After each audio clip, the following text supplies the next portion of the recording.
November nights in Mumbai had a way of feeling alive. The city breathed louder during festival season, fireworks tearing color into the humid sky, drums echoing off concrete walls, oil lamps flickering like restless stars. Streets overflowed with music and incense. People laughed, argued, prayed, and pushed forward, each carrying their own private hope through the noise.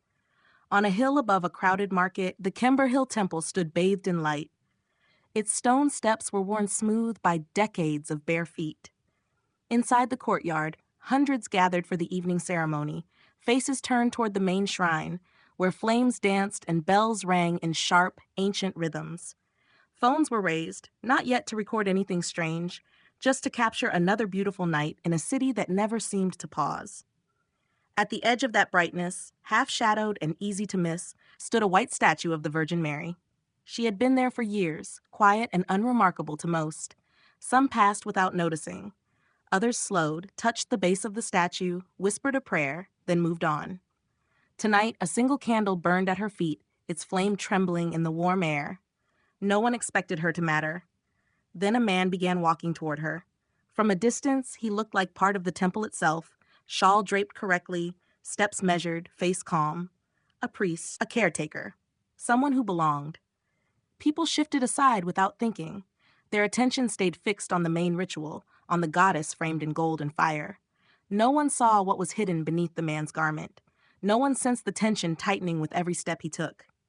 Near the alcove, two women knelt in prayer. A young boy clutched his mother's sari, staring up at the statue's face. The candle flickered. The music swelled. Then came the sound. A sharp, ugly crack, wood against glass. The protective panel in front of the statue shattered outward, fragments skidding across stone. Gasps rippled through the nearest onlookers. The women recoiled. The boy froze, mouth open, eyes wide. For a single heartbeat, the courtyard hesitated, as if unsure whether what had just happened belonged to the ritual or to some terrible mistake. The man did not stop. He stepped over the low rail and raised his arm. In his hand, metal caught the lamplight, a hammer, lifted with purpose, aimed not at the base, not at the ground, but at the statue's face. At her eyes. Somewhere in the crowd, a phone rose higher. Another followed. Instinct took over. When something feels wrong, people record. When something feels impossible, they hold their breath. As the hammer reached its highest point, the air seemed to change. The drums continued, but sounded distant, muffled, like thunder heard underwater. A pressure settled in the chest of those closest, heavy and unfamiliar. The flame of the candle bent sideways, though there was no wind. The hammer began to fall, and then nothing. It stopped, suspended inches from stone, a raised arm locked in place, trembling, a strike frozen midair. In a city that never stands still, time did. The Kember Hill Temple had watched the neighborhood change for generations. Perched above a dense market of tarps, fruit carts, and honking scooters, it stood like an old witness. Stone walls darkened by incense smoke, pillars smoothed by countless hands. At dawn, vendors paused at its steps before opening their stalls. At night, families climbed the hill carrying lamps, prayers, and the quiet weight of things they could not say out loud. Inside the courtyard, everything followed a familiar order. The main shrine commanded attention: golden garlands, oil flames, chants that had outlived empires. Devotion here was not dramatic, it was habitual. People knew where to stand, when to bow, when to leave. The temple was a place of rhythm, not surprise. And yet, just inside the entrance, there was something that did not belong to the old plans. Set into a shallow alcove, slightly off to the side, stood a white statue of the Virgin Mary. She did not face the main shrine. She did not compete with it. Her placement seemed almost apologetic, as if someone had tried to tuck her into the architecture without disturbing the balance. The stone was pale, the robe simple, the hands open in a gesture that could be read as welcome or sorrow, depending on who was looking. Years earlier, after a construction collapse on the same hill spared a group of Catholic laborers, the statue had arrived quietly.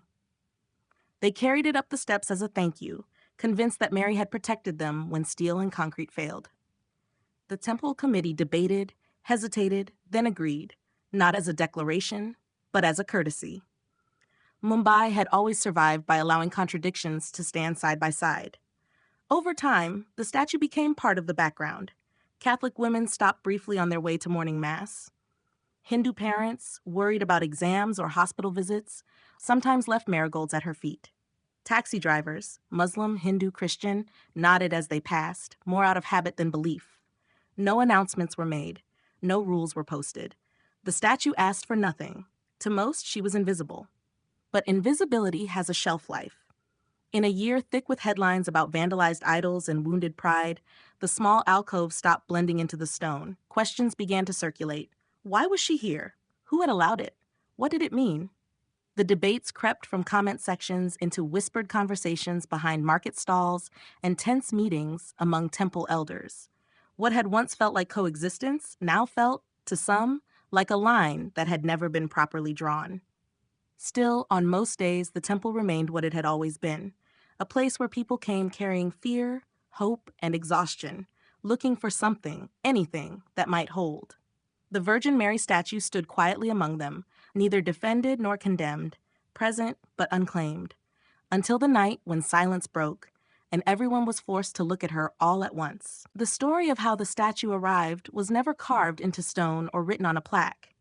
It lived instead in memory, passed quietly from one person to another, changing slightly each time it was told. Years before the night everything broke open, the hill had nearly taken lives. A construction site just below the temple collapsed without warning, steel bending, concrete giving way, dust swallowing sound. Workers were buried beneath rubble, pinned in spaces no wider than their shoulders. Some screamed, others prayed. A few were sure they would not be heard again. When rescue teams finally pulled them out hours later, bruised and shaking but alive, no one could explain how so many had survived with so few injuries.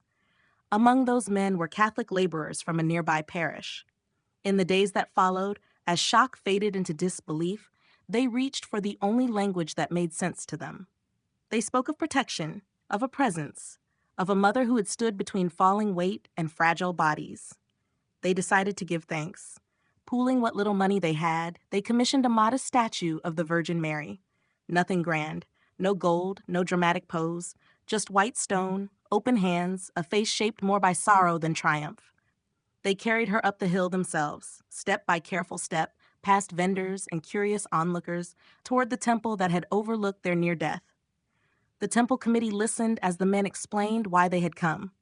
There was hesitation, questions, long pauses filled with incense smoke and uncomfortable silence. This was not tradition. This was not simple. But it was gratitude, raw, unpolished, and undeniably human. In the end, they agreed, not as a proclamation, not as a challenge, as an act of respect. The statue was placed near the entrance, away from the main shrine, close enough to be seen, far enough not to intrude. No ceremony marked the moment. No speeches were made. The workers bowed, some with tears in their eyes, and left. Life moved on. Weeks became months. Months became years. The collapse faded into a story told less often. New buildings rose where the old ones had fallen. The Virgin Mary statue remained, weathering monsoons and heat, gathering dust and glances in equal measure. For many, she became part of the landscape, noticed only when someone needed something words could not ask for. A mother touched the base before a hospital visit. A student paused before an exam. A driver nodded as he passed, unsure why he did it, only knowing it felt wrong not to. No one argued. No one celebrated. The statue simply stood there, a quiet reminder of a day when disaster had stopped short. What began as a thank you slowly turned into a question no one wanted to ask too loudly. How long could something born from gratitude remain untouched in a world growing impatient with symbols? The answer waited, silent, in stone. By 2025, the ground beneath the city had shifted in ways no one could see from the temple steps. The change did not begin on the hill. It began on screens. Every morning, commuters scrolled through headlines packed with anger, short clips of vandalized statues, overturned altars, shouting crowds framed to look larger than they were. Context collapsed into captions. Rumors traveled faster than corrections. Each post arrived already charged, inviting outrage before thought. People absorbed it between train stops, during lunch breaks, late at night when defenses were weakest. Mumbai felt it. So did the temple. What had once been a quiet alcove became a topic. Someone posted a photo of the Virgin Mary statue with a question that sounded innocent enough. Why is this here? The replies came fast. Some defended the statue as a symbol of coexistence, others called it an intrusion. Screenshots jumped platforms. Old photos resurfaced, stripped of dates and explanations. Stories hardened into slogans. Behind market stalls, conversations changed tone. In tea shops, voices dropped. Temple elders fielded questions they had not been asked in years.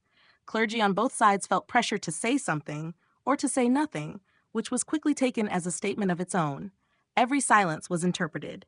Every word was dissected. The algorithms rewarded heat. Clips that showed outrage spread farther than those that showed restraint. A video of a toppled idol from another city was reposted as if it had happened nearby. A blurred image of a broken cross circulated without a source.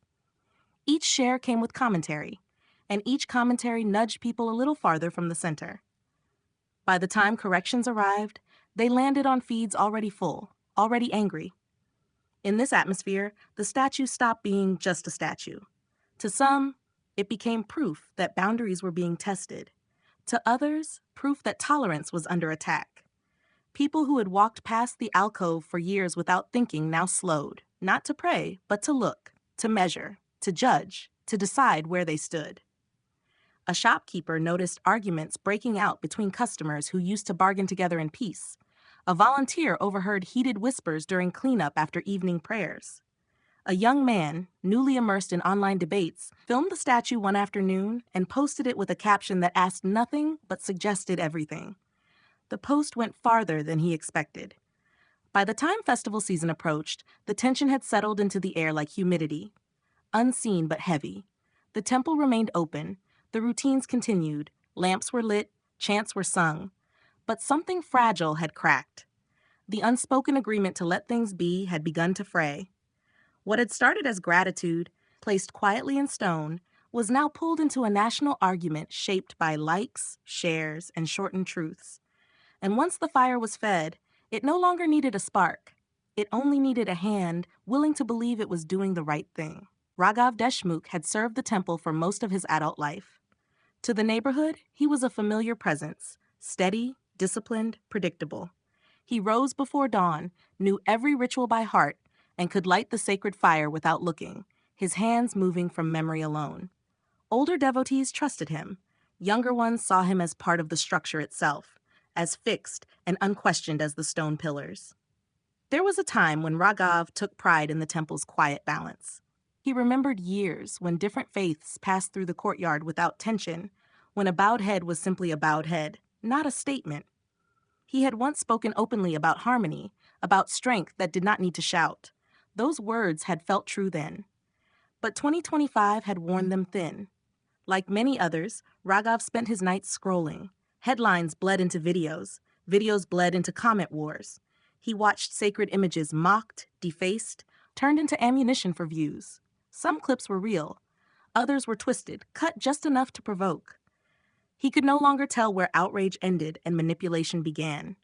What he felt was simpler and more dangerous, a growing sense that something was slipping away. At first, the feeling showed up as irritation, then suspicion, then vigilance disguised as duty. He began to notice things he had ignored for years. How often people paused at the side alcove, how candles sometimes burned there longer than at the main shrine, how a few hands folded in a way that did not belong to his tradition before turning back toward the goddess. None of it was new, but now it felt different, loaded. In private moments, Raghav told himself he was protecting the temple, protecting boundaries, protecting meaning. The language sounded clean when he repeated it silently, noble, even. What he did not name, what he could not afford to name, was fear. Fear of dilution, fear of being replaced, fear that faith once absolute was becoming negotiable. Those who worked alongside him noticed the change before he did. His sermons sharpened, his pauses grew heavier. Where he once spoke of patience, he now spoke of erosion. Where he once urged calm, he warned of threats. Some nodded in agreement. Others shifted uneasily, unsure when caution had turned into something harder. Raghav did not see himself as an extremist. He saw himself as the last line before chaos. In his mind, every shared image, every online argument, every whispered doubt pointed to the same conclusion. If no one acted, the temple would lose something essential.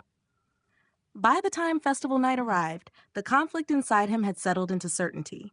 What looked from the outside like devotion was, inside, a storm looking for release. And in the crowded, glowing courtyard, where no one expected a line to be crossed, Raghav believed he knew exactly what had to be done.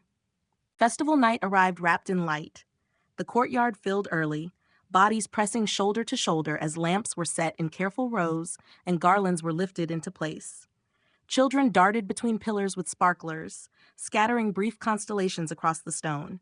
Vendors outside shouted prices for sweets and tea.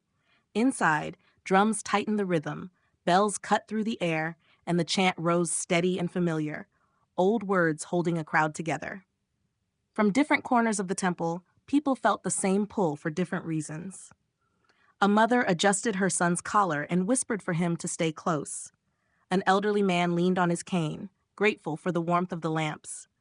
A pair of teenage girls framed the shrine on their phones, laughing as they tried to steady the shot. To them, the night felt generous, full. Raghav moved among them unnoticed. He performed his duties with practiced ease, answering questions, nodding to volunteers, adjusting a garland here, relighting a lamp there. To anyone watching, he was calm, grounded even. But beneath the shawl draped across his chest, something hard pressed against his ribs, marking each step with quiet insistence. The decision had not come all at once. It had formed the way pressure does, slowly, invisibly, until the structure can no longer hold. As the crowd grew and the ceremony approached its peak, Raghav noticed the side alcove again. He saw more people pause there than usual. A couple pressed their hands together briefly before moving on. Two schoolboys lit a candle and bowed their heads. An old shopkeeper knelt, touched the base of the statue, then turned back toward the main shrine with wet eyes. None of it was loud. None of it was defiant. But to a mind already sharpened by fear, it felt like confirmation. While attention gathered at the center, Raghav slipped away toward a storage room near the back. The noise softened there, swallowed by stone walls and hanging cloth. He moved aside folded banners and unused offerings. Metal clinked softly. His fingers closed first around a wooden drumstick, then around the cold weight of a maintenance hammer used for chipped steps and cracked mortar. He stood there longer than he meant to. In his thoughts, he dressed the choice in careful language: protection, responsibility, duty. He told himself it would be quick, one decisive act. A boundary restored. Outside, the chant swelled, drums rolling like distant thunder. Fireworks cracked overhead, celebrating light over darkness. When he stepped back into the courtyard, no one stopped him. People parted automatically. A priest had reason to move. That was the assumption. Phones remained aimed at the main shrine. The crowd's focus narrowed, creating a corridor he walked without resistance. As he approached the alcove, the Virgin Mary statue stood exactly as she always had. White stone, open hands, eyes carved in quiet restraint. A thin candle burned at her feet, its flame wavering. Raghav crossed the low rail. In that moment, before glass shattered, before metal rose, there was still time to turn back. But certainty had replaced hesitation. The line had already been crossed in his mind. All that remained was the act. The first blow did not strike stone. It struck silence. Raghav's arm moved fast, faster than thought, faster than doubt. The wooden drumstick swung forward and met the protective glass with a sharp, unforgiving crack. The sound cut cleanly through drums and chanting, through laughter and bells, through the illusion that this night would unfold like all the others. The glass shattered outward. Fragments skidded across the stone floor, catching lamplight as they flew. A few pieces bounced near the bare feet of the women kneeling closest to the alcove. They cried out and recoiled, hands flying instinctively toward their faces. A thin line of candle smoke twisted sharply, disturbed by the sudden violence. For a heartbeat, no one moved. The boy gripping his mother's sari stared at the broken frame, his mouth open, eyes locked on the empty space where clear glass had been. He did not scream. He did not run. He simply froze, as if his body had not yet learned how to respond to something this wrong. The music faltered. Drums continued somewhere behind the pillars, but their rhythm felt distant, uncertain. A bell rang too long, then stopped. The chant thinned, voices dropping away one by one as people turned. Not toward the main shrine, but toward the side alcove where something had just broken that was never meant to break. Phones rose into the air. At first, only a few, then more. The instinct spread quickly. When confusion strikes, people reach for proof. Screens glowed, framing the shattered glass, the white statue now exposed, the man standing too close. Gas rippled outward like a wave.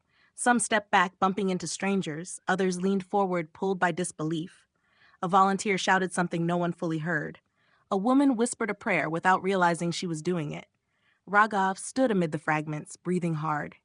The drumstick slipped from his fingers and clattered against stone. The sound echoed louder than it should have. His eyes never left the statue. The glass was gone now. Nothing stood between him and the pale stone face he had stared at for weeks with growing resentment. What had felt inevitable seconds ago now felt visible. Dozens of eyes fixed on him. Familiar faces, neighbors, elders, children, stared in shock, confusion, and something sharper that had no name yet. This was no longer a private decision. Whatever came next would belong to everyone. The courtyard held its breath. No one rushed him. No one stopped him. It was as if the crowd itself had locked into place, unsure whether movement would make things worse. The temple, so practiced in rhythm and flow, had lost its timing. Amid the broken glass and rising phones, one truth settled heavily into the air. The line had been crossed, and whatever followed would not be undone. Raghav did not hesitate after the glass fell. The drumstick lay forgotten at his feet. He shifted his grip, fingers tightening around the hammer now heavy in his hand. With the barrier gone, the statue stood fully exposed, white stone unmarred, the carved face calm, the eyes lowered that had once felt distant and now felt unbearably present. He stepped closer. From the crowd, reactions fractured. Some shouted for him to stop. Others called for security. A man in a business shirt moved forward, then froze, as if an invisible line had been drawn across the stone floor. A woman pulled her child back against her chest. Phones zoomed in, hunting for clarity in the chaos. Raghav raised the hammer. The lamplight caught its edge, flashing briefly as his arm lifted above shoulder height. He aimed where he believed it would end the argument forever, at the eyes. Destroy the gaze, and the symbol would lose its power. That was the thought. Clean. Final. The hammer began its downward arc, and the air changed. Those nearest the alcove felt it first, a sudden heaviness as if the space had thickened. Breathing became conscious. Chest tightened. One man later said it felt like stepping into deep water without warning. Another said it was the moment before a storm breaks when sound dulls and the world seems to lean inward. Raghav felt resistance. Not pain, not force, resistance. His arm slowed, muscles straining as if pushing against something that was not there. Confusion flickered across his face, quickly swallowed by effort. He forced the motion forward. The hammer dropped a fraction more. Then it stopped, midair, inches from stone. His wrist locked. His elbow refused to bend. His shoulder trembled under the strain. Veins stood out along his neck as he tried to finish the swing. The hammer shook violently, but it did not fall. It hung there, suspended in an impossible position no human body could hold for long. The courtyard went silent. Even the drums died away. Bells stilled. The only sounds left were the hiss of oil lamps and the uneven breathing of a crowd that had realized, all at once, that something had gone terribly, wonderfully wrong. Raghav tried to curse. The word caught in his throat. He tried to pull back. Nothing moved. His fingers, clenched around the handle moments ago with purpose, would not release. Phones captured every second. Frame by frame, the videos would later show the same impossible image. A raised arm frozen, a hammer trembling, a man straining against nothing. The statue did not move. Her expression did not change. The carved eyes seemed to look past the weapon, past the man holding it, into a place no one else could see. A child began to cry. Someone whispered a prayer. Another voice shaking said a name whose no one knew. In that narrow space between steel and stone, physics hesitated, and for the first time that night, the crowd understood this was no longer an act of vandalism. It was a confrontation. What happened next was not loud. It did not arrive with thunder or a voice from the sky. It began as light. Those closest to the alcove noticed it first, a faint glow along the folds of the statue's robe, subtle enough to be mistaken for reflection. At a glance, it looked like lamplight bouncing where it shouldn't, but the glow did not flicker. It held. Then it grew, slowly, steadily, as if something inside the stone had been turned on. The alcove brightened. Not like a spotlight. Not from above. The light seemed to push outward from the statue itself, washing the broken frame, the scattered glass, the frozen hammer in a pale blue-white sheen. Faces nearest the alcove were illuminated from below, eyes widening as the main shrine behind them fell into relative shadow. Raghav felt it before he understood it. The strain in his arm sharpened, his breath coming fast and shallow. His gaze, locked on the hammer moments ago, shifted despite himself. He stared at the statue's face, the calm lines of the cheeks, the lowered eyes he had meant to destroy. Something in his expression changed. Anger drained away, replaced by confusion, then fear, then a raw disbelief he could not hide. From the crowd came a sound like a collective intake of breath. Some would later say the statue's eyes moved. Others insisted nothing physically changed at all. What they agreed on was the sensation that the focus of those carved eyes had sharpened, narrowing from nowhere in particular to one precise point directly in front of them. Then the color appeared. At first it was barely visible, a reddish shimmer at the inner corner of one eye. A trick of light, some thought. A reflection from a garland, maybe. But the shimmer thickened, it gathered, and then it moved. A thin line traced downward along the stone cheek. Another followed from the opposite eye. Tears. They ran exactly as tears would on a human face, clinging briefly before pulling free and sliding lower. The glow from within the statue caught each droplet, making them unmistakable. The crowd reacted in waves, gasps, cries, bodies pressing forward and backward at the same time. A man stumbled and dropped to his knees. A woman covered her mouth, shaking her head, whispering no again and again. A child buried his face in his father's shoulder, then peeked back seconds later, unable to stop himself. Phones zoomed in. One recording captured the moment a drop reached the base of the statue and fell, splashing onto the marble edge among the shards of glass. Another caught a hand reaching out, 2 fingers touching a fresh streak and pulling back stained red. The man stared at his hand as if it belonged to someone else. There was a smell. Metallic. Sharp. Familiar to anyone who had ever stood too close to an accident. Raghav's hammer still hung in the air, trembling violently. Sweat poured down his face. His jaw clenched, then loosened, as if something inside him had finally given way. He did not look away. He could not. The statue did not speak. She did not move. She only wept. And in the space between stone and steel, between hatred and restraint, the night crossed a line no one there would ever uncross. The sirens arrived before anyone decided what they believed. Police pushed through the temple gate, radios crackling, faces set in the neutral masks worn by people trained to step into chaos. They had been called for vandalism, maybe a fight. What they found was something else entirely. Broken glass scattered like ice at the base of the alcove. A statue streaked with red. A man standing a few steps away, shoulders slumped, eyes fixed forward as if still watching something no one else could see. Raghav did not resist. He did not argue. When an officer told him to step back, he obeyed without a word.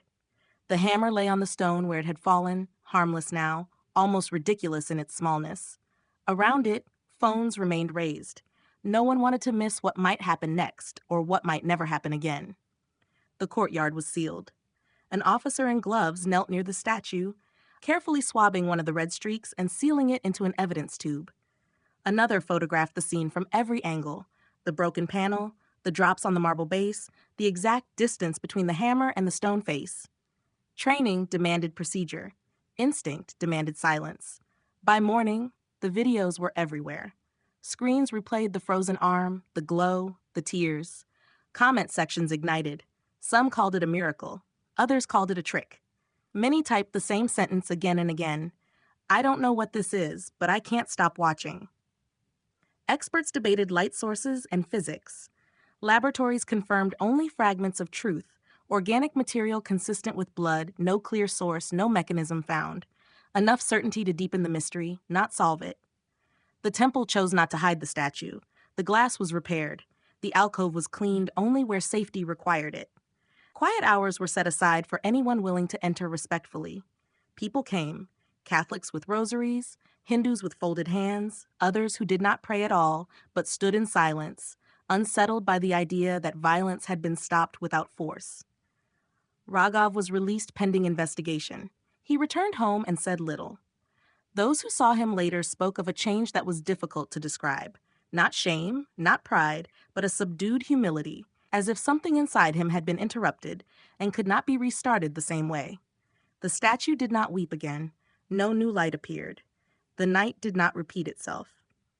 What remained was a question. In a world trained to scroll past destruction, what happens when hate does not finish its motion? When a hand raised to strike is stopped, not by another hand, but by a limit it did not expect. Some would spend years arguing about what truly happened in that temple courtyard.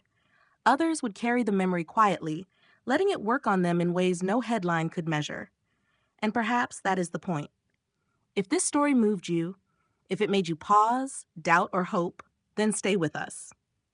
Subscribe to Mary's Light in the Darkness and join a growing community exploring stories where faith, mystery, and the human heart collide.